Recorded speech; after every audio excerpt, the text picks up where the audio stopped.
Hi everyone, I hope you're doing really well. Now, I've been sent something in my email by a good friend of mine, and she often sends me documents, emails, and cross-reference videos if she thinks that these will be of interest to me. But the one that she sent me just recently, yes, I'll bring it up. You may have heard of this fella before, called Phil Schneider. He's a government whistleblower, and this is a subject which fascinates me, whistleblowing on established governments, not just the United Nations, but NATO and the armed forces. He was a geologist. He had a fantastic position. Not just a geologist, he used to test pilot, stealths, that kind of thing. He was somebody that would be privy to the inner secrets of the environment in which he had full freedom to move around in. I encourage you to click on and watch this video. Okay, it's not going to be as clear as video as what you're accustomed to seeing today, because it's back in 1995. But what he talks about and the level of insider information that he shares will scare you. One thing that resonated me that he said, in fact it really annoyed me, I've got to be completely frank with you, and that was when he was talking about the underground monorail system that connects all the FEMA camps, all the concentration camps, boot camps, FEMA camps, where they're going to keep people who are rebellious when martial law comes in. He said it's got the United Nations emblazoned on them. These monorail trains can move from the east coast to the west coast in an hour and a half. They can do Mach 2. Technology that they've been assisted with. Who's assisting humans with this advanced technology? Watch this video by Phil Schneider. You'll have your eyes opened. So I'd like to thank my good friend Trudy for sending that. Thank you very much. Well, so we talked about where the Bible makes a little reference to demons living underground during the time of Cain and Abel. We're just looking for that scripture now, just to put it into perspective for us. I've also commented on, just recently, the public doesn't even realise what's coming, and this is a man that's written a book. I haven't subscribed to his channel, but, you know, maybe I might do. And we're just sharing some information on that as well. I think me and Meredith both agree that nothing's going to happen unless God allows it to happen. So yes, man might have these illusions of grandeur, and he may be pushed by the beast system and ultimately by the demon world, Satan's worldwide demon organisation, who seem to be manipulating all the world leaders at the moment. But me and Meredith both agree that nothing will happen unless God allows it to happen. So it does appear that God is allowing all this leverage. He's allowing the United Nations to do what they're doing.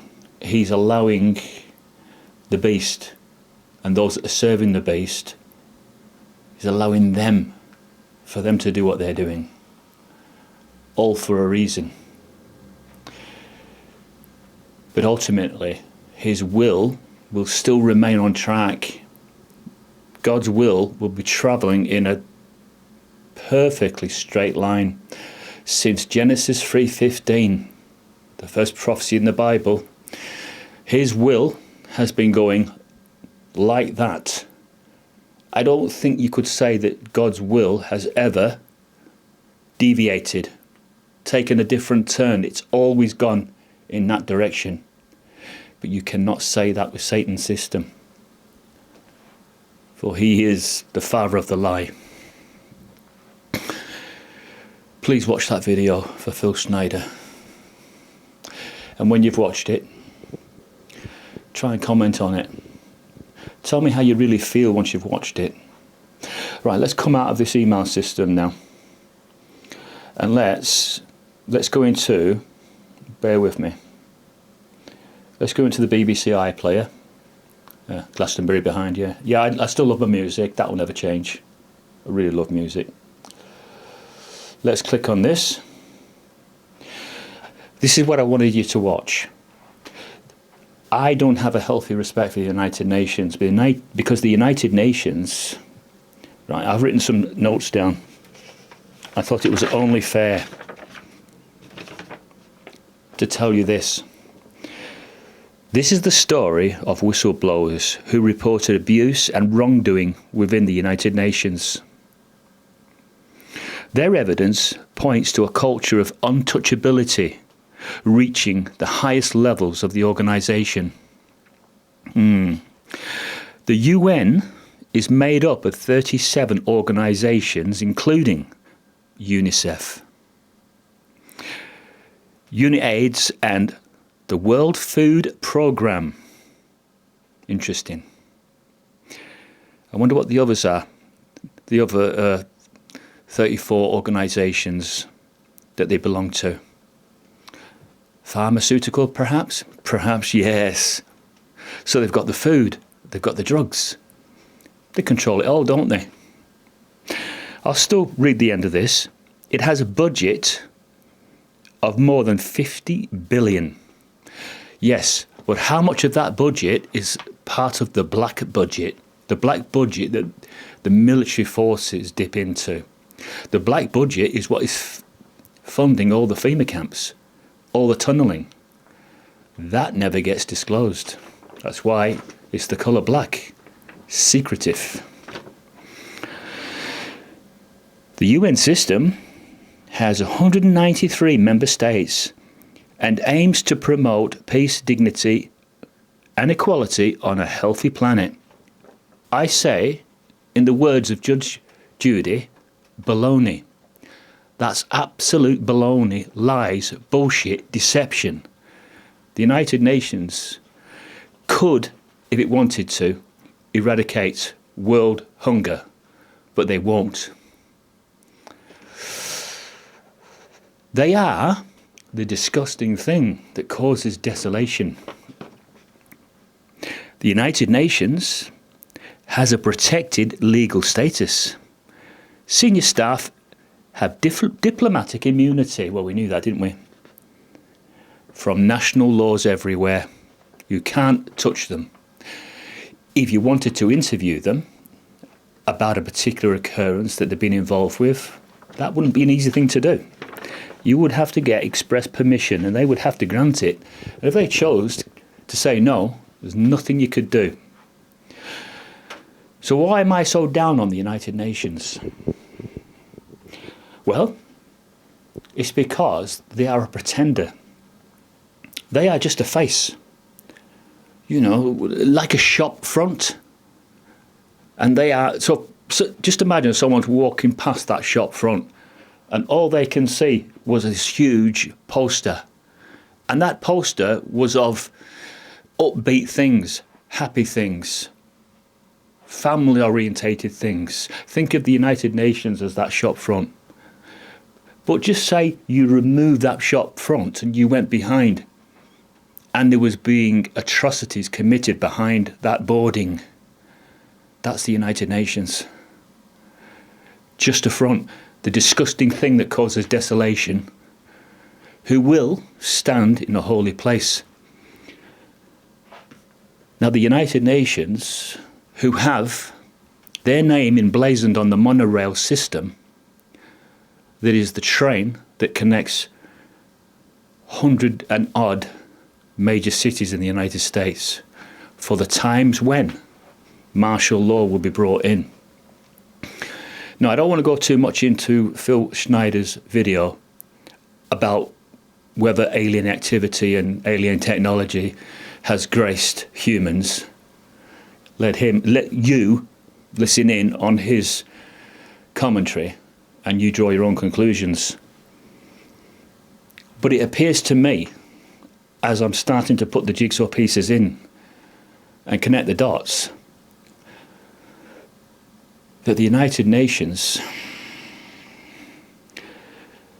is being pushed forward as a screen so that we can't see the real truth. And they will go before the world's press and they will give a speech, what people believe is from the heart, about their intentions to stop world food, hunger, control disease, pestilences of all kinds, and stop wars. But my cousin, and I'm glad he did this, pointed out that during a United Nations peacekeeping stance years ago, and my cousin brought this to my attention because he's been in the army and he's seen the hypocrisy, he said that the United Nations peacekeeping troops stood idle while women and children were being raped and butchered. That is why the United Nations is the disgusting thing that causes desolation. And she, I call her she will be manipulated, and she doesn't know it. She has a job role to fulfill. And this job role that she fulfills is going to further the Messianic kingdom, not man's new world order attempt. They may think that they're going to usher that in. They may think that they're going to be successful with that, but they're not going to be. They are going to fail. Behind me is the start of the Whistleblowers, but I can't play too much because it is the property of the BBC, and I will respect intellectual property. So I will come out of that and just show you that. So if you get the chance, please watch it. You'll have to download the BBC iPlayer app, and then you'll have to have a downloads folder. And so when you click on it, you could then keep it for a period of 12 months. I'd watch it more than once. You will soon find out that all the whistleblowers that you see here, the one thing that they've got in common, there they are, pointing in the wrong direction. The one thing they've got in common that unifies all of them, I've clicked on it again, I'm sorry about that, is the fact that they wanted the truth to come out. But the United Nations did not want that truth to come out, and did everything they could and used all the resources they could to go after the whistleblowers. Instead of going after the corruption and stopping the corruption, they put all the effort into shutting down the whistleblowers. That is why they are the disgusting thing that causes desolation. They are a front, just that shop front. And they don't deserve respect. They haven't earned respect. All the Secretary Generals, how do you think they've got into those positions? By turning a blind eye. By allowing atrocities to continue because there was billions at stake. So they were turned a blind eye. Or they were told to turn a blind eye. That's more like it. Because the beast system of revelation owns the United Nations and puts them at the front to disguise their true intentions. But they don't have much longer left now, do they? They'll play out their role in the time of the end, and then they'll be gone.